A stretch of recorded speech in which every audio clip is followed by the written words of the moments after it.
This is Siskoid of Siskoid's Blog of Geekery, and you're listening to Comics Recollected for March of 1984. I was 12 years old, and so we're going back to those days to see what I was buying, collecting, reading, as far as American comic books go, and what I can remember with minimal perusal from today's 42-year-old Siskoid. A strange winter, my first winter collecting those books, so it's a bit spotty, I must say. I probably wasn't able to go to many stores, and so by March, I not only did I not buy very many comics that month or the month before, but I missed a number of comics that I was buying regularly. So for example, here are 3 comics from a series I was collecting at the time that I never got my hands on, except for the Secret Wars number 3. Eventually, I did get that. But the other 2 are still missing from my collection. Fury of Firestorm number 23, his first meeting with Bug and Bite. Never even I don't remember seeing that cover on the stand. So I was really going to stores, hoping to find things, and probably somebody scooped me, got the issue of Firestorm before I could, or I just didn't go to the right store at the right time.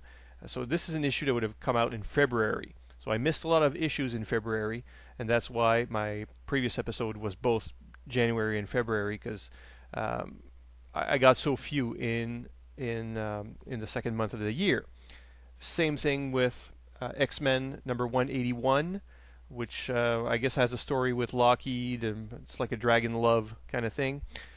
I've never even read this issue. No idea what's in it. I also missed it from February, which it's an odd hole, because I really thought I had the entire run of Uncanny XMen from 175 through whenever I quit in the very early 90s, sometime in the Jim Lee era. Probably on the month that X-Men Without the Uncanny came out would have been my opting out. So but there is one issue missing, and it's this one. And Marvel Superheroes Secret Wars number 3, like I said, I did eventually find it. I'd gotten number 2. I did not get number 1. So these were the 2 issues. 1 and 3 were the 2 issues missing.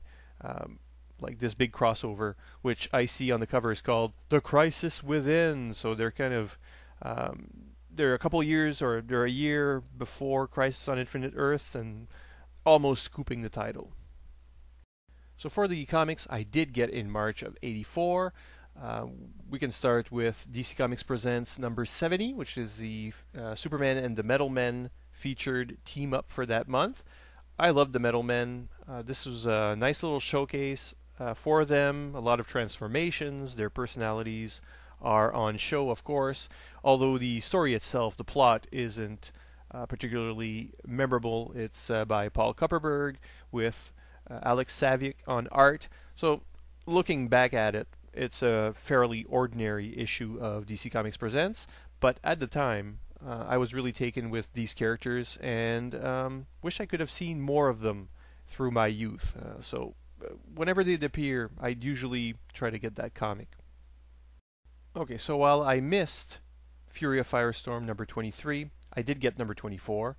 And this is where my collection stopped at the time. I did get some issues later, but having missed an issue, and this is something that can happen when you're a budding collector. You're thinking you can get the whole story, and then you miss an issue, perhaps more, and you think, well, I'll just cut my losses and quit. I need the free the cash for other things, and I just missed an issue, so it's not going to be a complete collection.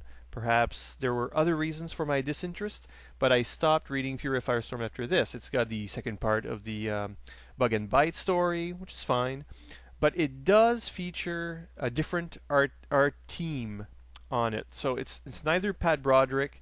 It is Rafael Cayanan, but he's not being inked by Rodin Rodriguez. Those were all the best issues of Firestorm for me at the time were by a combination of these artists. Romeo Tangal on the inks is kind of really glossier.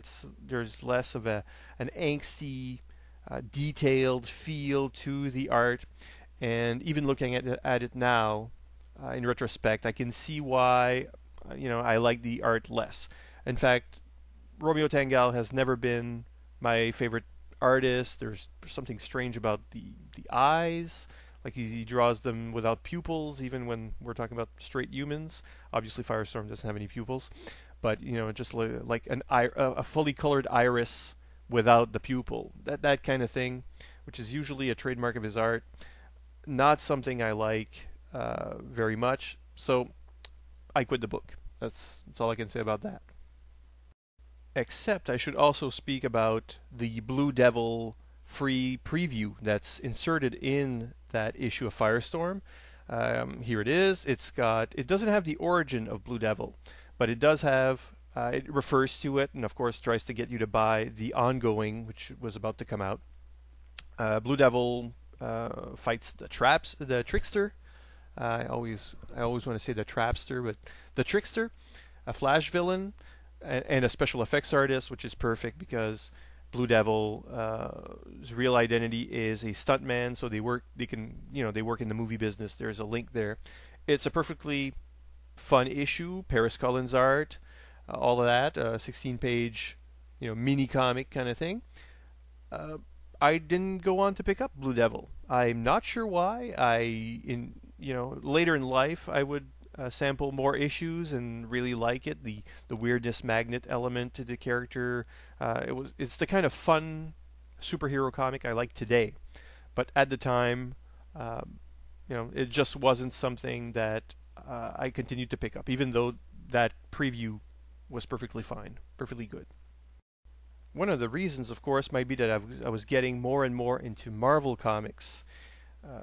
DC was, I suppose, my first love because I got a lot of DC comics first. But the more we track my collecting at the time, the more Marvel comics starts to make a play for room in my collection.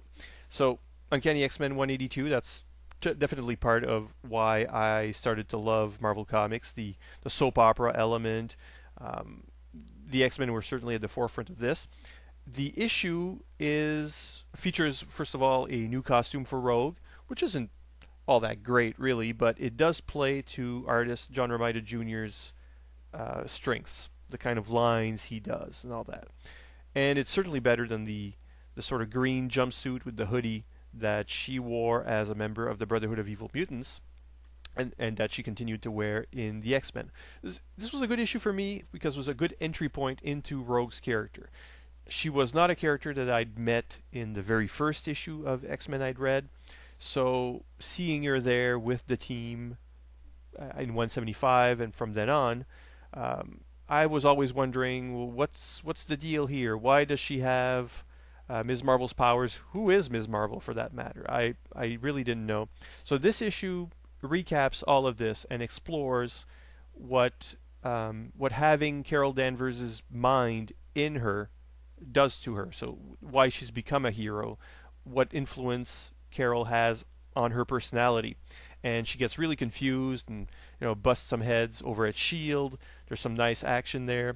And really it's more about her discovering her new self and the at once being the hero that Carol Danvers was and being Rogue herself and knowing that she committed a heinous crime, a identity theft, if you will, a complete identity theft, because she cleaned Carol Danvers, killed Carol Danvers basically at the time, so that she's an altruistic hero who did this. Of course, she was a villain at the time, and she wasn't actually Carol, but so she's a confused person.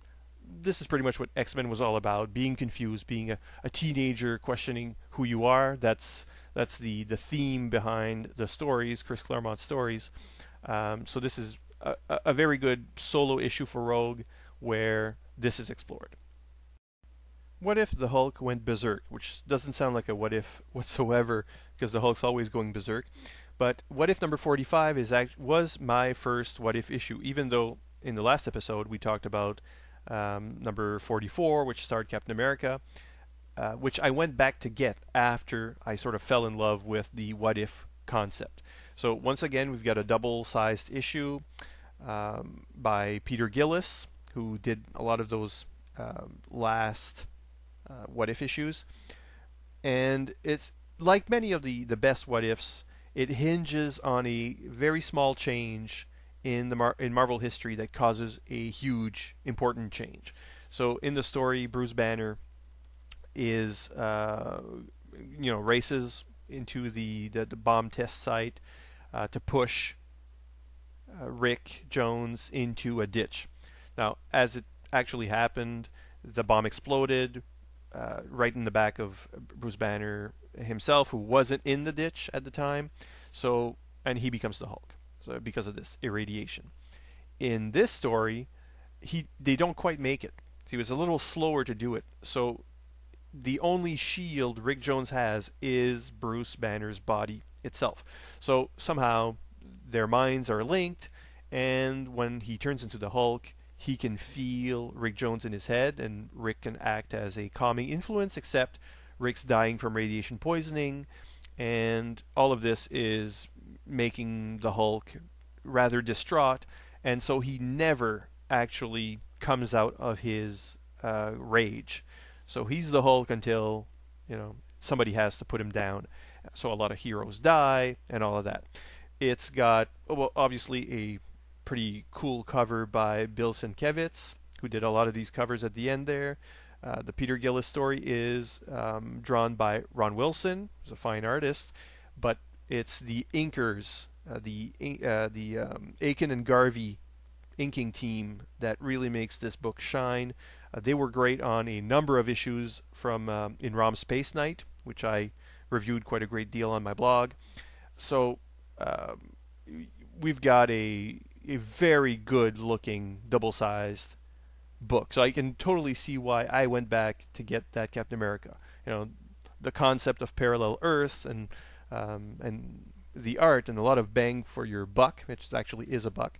So What If became a favorite, but of course there were like only 2 issues left of the run, which was sort of a tragedy. Although it did become my main focus for a while when I went to comic book shops when I was older to try and find back issues.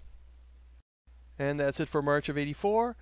I'll see you next time. In the meantime, if you'd like to read more geekery-related things, Siskoid.blogspot.com. It's Siskoid's blog of geekery, which is celebrating 7 years of operation this week. So plenty of stuff to read if you're interested in comic books, role-playing games, science fiction, TV, movies, whatever. Under this video, you'll even find links to specific posts, articles I've written about these comics that we talked about today, and possibly some relevant pictures from the comics. So I'll see you next time, and keep reading and listening.